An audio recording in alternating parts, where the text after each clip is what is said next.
Olá pessoal, tudo bem? Cleberson falando aqui de novo. E hoje eu resolvi entregar. Eu vou dizer qual é a pior ferramenta de aperto que tem hoje no mercado. Sabe qual é? Tá curioso para saber? Então eu vou te dizer, é muito simples. É aquela mal adquirida, aquela mal aplicada. Como assim, Cleberson? Mal aplicada.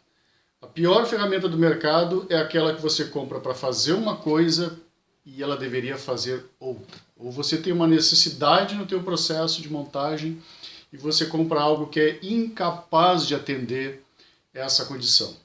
Então eu vou falar para vocês assim, ó, algumas dicas, né, de 4 grupos de coisas que eu costumo usar antes de definir uma ferramenta para um processo de aperto. Desses 4 grupos de coisas, por que eu digo grupos de coisas, né? Porque você pode fazer 2, 3, 5, 10 perguntas dentro de cada uma delas. Eu vou falar só algumas aqui, umas dicas só para dar uns cliques e uns insights para vocês. Assim. Então vamos lá. Primeira coisa que você deveria perguntar, se você tem essa incumbência, né? Se você é um engenheiro de processo, engenheiro, técnico de processo, que tem a responsabilidade aí na tua empresa de definir as ferramentas de montagem. Então, quando você recebe alguém, algum fornecedor, né, para fazer essa definição, o que você deveria estar realmente perguntando, né? O que você deve perguntar para essa pessoa em termos de escolha para decisão, né, de critério para decisão de ferramenta de aperto. Então, primeira das 4 coisas que eu sempre gostei de usar, produtividade. Como assim, Cleberson, produtividade? Qual a velocidade que essa ferramenta de aperto vai atuar no processo mantendo aquela variação de torque que ela foi esperada ou regulada ou que é especificado pela tua engenharia. Então a máquina é veloz e ela mantém, né, essa estabilidade nessa velocidade ou ela altera muito? Qual é a variedade de tarefas que esta mesma ferramenta que tu comprastes para aquele processo, para fazer aquela montagem, se amanhã depois você fizer alguma alteração, precisar alterar algum componente, mudar alguma coisa, ou até mudar uma própria especificação de engenharia, por que não? Essa máquina ela vai conseguir fazer as mesmas outras coisas que você precisar no seu processo? Ou seja, qual é a versatilidade que tem este equipamento que você comprou? Ou ela é bitolada, ela faz somente aquilo e não tem outra alternativa? Tem máquinas que realmente precisam ter um certo direcionamento, um certo foco para fazer alguma coisa, mas essa é uma dica de pergunta, né? Então, qual é a variedade que essa ferramenta pode fazer em vários processos distintos lá? Outra coisa importante sobre produtividade na ferramenta, como é que é o acesso dela? É fácil acessar o meu produto de montagem com essa ferramenta ou é difícil? Ela é grande, ela tem possibilidades de manuseio para poder acessar ou ela tem restrições para poder acessar a montagem do meu produto? Então, produtividade é uma delas. A segunda coisa extremamente importante, que já não é mais admissível nos dias de hoje, você já deve se dar conta disso. A questão é ergonomia. A gente não pode mais, falando já em 2016, de comprar um equipamento que machuque as pessoas na linha de montagem, que traga problemas de saúde no futuro para os operadores das linhas de montagem. Então, na questão da ergonomia, que coisas que você deveria olhar e se perguntar, né, e perguntar para o seu fornecedor? Peso. Por exemplo, qual é o peso da ferramenta? O operador vai ficar com essa ferramenta na mão durante o dia inteiro, durante um turno de trabalho inteiro, ela é leve, ela é pesada? Outra questão, ela tem reação, ela vibra, ela reage no braço do operador, ela reage no ombro do operador, ela reage na mão do operador. Então são questões ergonômicas que tem sim que ser levadas em consideração e que hoje em dia não se admite mais uma linha de montagem produzindo e machucando pessoas, não importa se no curto, médio ou longo prazo. Isso são coisas que não se imagina mais para um profissional hoje que atua nessa área, aceitando, né, uma ferramenta desse tipo de situação. Terceira coisa, falando de produtividade, ergonomia e agora, óbvio, a qualidade da ferramenta. O que a gente pode falar de qualidade? Primeiro, estando a ferramenta pré-regulada para fazer aquele processo de aperto, com aquele torque que está decidido e definido para ela fazer, qual é a variação de processo que ela mantém?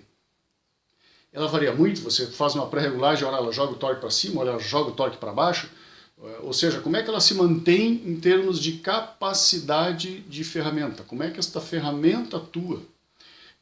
Você deve saber do CPK, do processo, da capacidade real do processo, e do CMK. Quando você adquire a ferramenta do seu fornecedor, você pede um relatório de CMK, ou seja, qual é a variação que esta máquina tem, na mesma regulagem de torque, se ela varia muito, se ela varia pouco, qual é a variação que ela tem? Então essa é uma pergunta que você deveria fazer antes de adquirir um equipamento. Qual é outra coisa? Qual é a influência desta ferramenta sobre a integridade do teu conjunto montado? Como assim, Cleberson? Que integridade? Esta ferramenta, quando ela faz o processo de aperto, ela deixa as tuas peças intactas ou ela, de alguma forma, ela machuca a peça, né? Ela desgasta, ela destrói a peça, ela trinca, ela ajuda a quebrar, amassar. O que ela faz com o teu componente lá? Quando ela realiza o processo pelo qual ela foi determinada para fazer, como é que ela entrega a operação no final?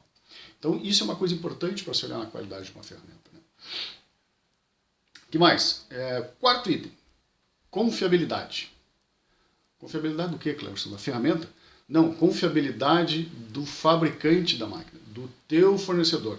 Este parceiro que você escolheu para fornecer as ferramentas do teu processo de montagem.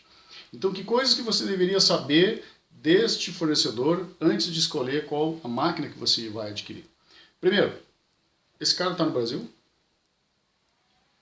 Ou ele está de passagem por aqui? Ou é uma ferramenta que vem de algum lugar através de um distribuidor e depois talvez não seja mais o distribuidor?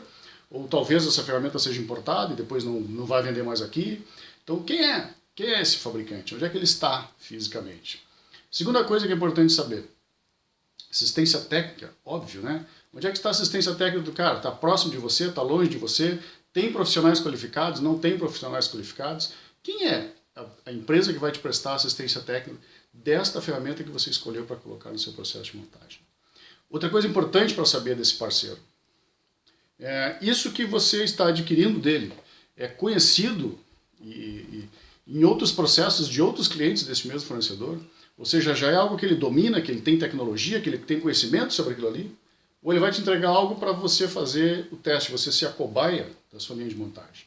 Então são perguntinhas importantes que você tem que fazer, que vão te ajudar a escolher a melhor ferramenta para o teu processo. Ou seja, essas 4 coisas são as coisas mais importantes que você deveria perguntar. Sobre produtividade da ferramenta, sobre a ergonomia da ferramenta, sobre a qualidade da ferramenta, e sobre a confiabilidade de quem está te entregando essa ferramenta. Está falando aqui, gente, quem comprou muitas ferramentas durante muito tempo para diversas linhas de montagem. Está falando aqui quem já vendeu ferramenta. Então eu já estive dos dois lados. Eu já fui a pessoa que teve que receber o fornecedor, escolher a ferramenta e definir o meu processo, e também já fui o cara que já fui fazer a venda da ferramenta. Então a gente conhece os dois lados da história e sabe as coisas que são importantes. Então esses quatro grupos de coisas assim, que eu estou comentando com vocês deveriam sim estar organizados, né? Quando você for fazer a compra de uma ferramenta, a escolha de uma ferramenta, seria importantíssimo você ter esses 4 grupos de coisas, porque assim, eu falei 2 ou 3 perguntas de cada uma delas, né?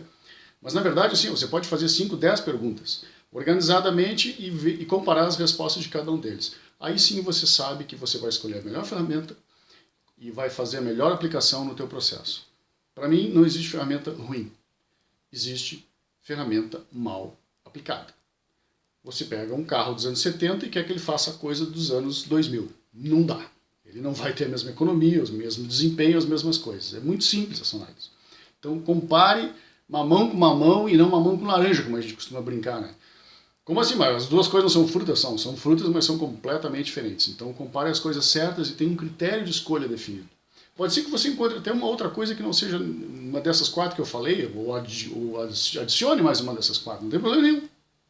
Se você tem uma regra clara dentro da sua empresa de como fazer essa escolha, se você é o profissional que decide, né, engenheiro ou engenheiro de processo, que decide como é que coloca a ferramenta lá no processo, ótimo. Se você tem uma regrinha, beleza. Mas a ideia hoje aqui era lhe passar essas 4 coisinhas, né, para ficar na cabeça e você realmente fazer sempre a melhor escolha.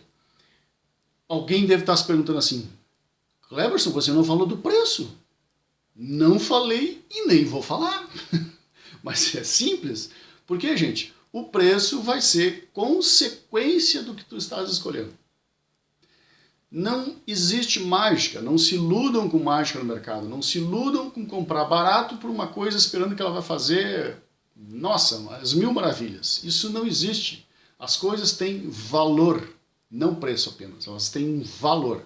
Se você quer algo de extremo valor para aquela operação que você está escolhendo, você vai ter que investir nisso. Agora, se não é necessário, se é uma coisa simples, se é um processo que não requer muitos controles, não tem muita necessidade, muita precisão, não tem problema nenhum. Só que o preço é consequência de uma escolha de valor. Então, este é o ponto importante que você deveria lembrar antes de tomar essa decisão. Beleza? Então, por hoje era isso, era essa dica que eu queria comentar com vocês, para quem decide ferramenta, né? Não esqueçam de entrar na nossa página lá, www.clebersonmorosini.com/blog do aperto. Se inscrevam, façam a confirmação da inscrição, porque senão você não recebe os e-mails depois com as dicas, né, as coisas que a gente for colocando. Vá lá no canal do YouTube também, faça a sua inscrição, clica no sininho lá para o YouTube ficar te avisando quando chegar vídeo novo. Beleza? Então, nos vemos no próximo vídeo. Por hoje era isso aí, gente. Um abraço, galera do aperto. Até a próxima.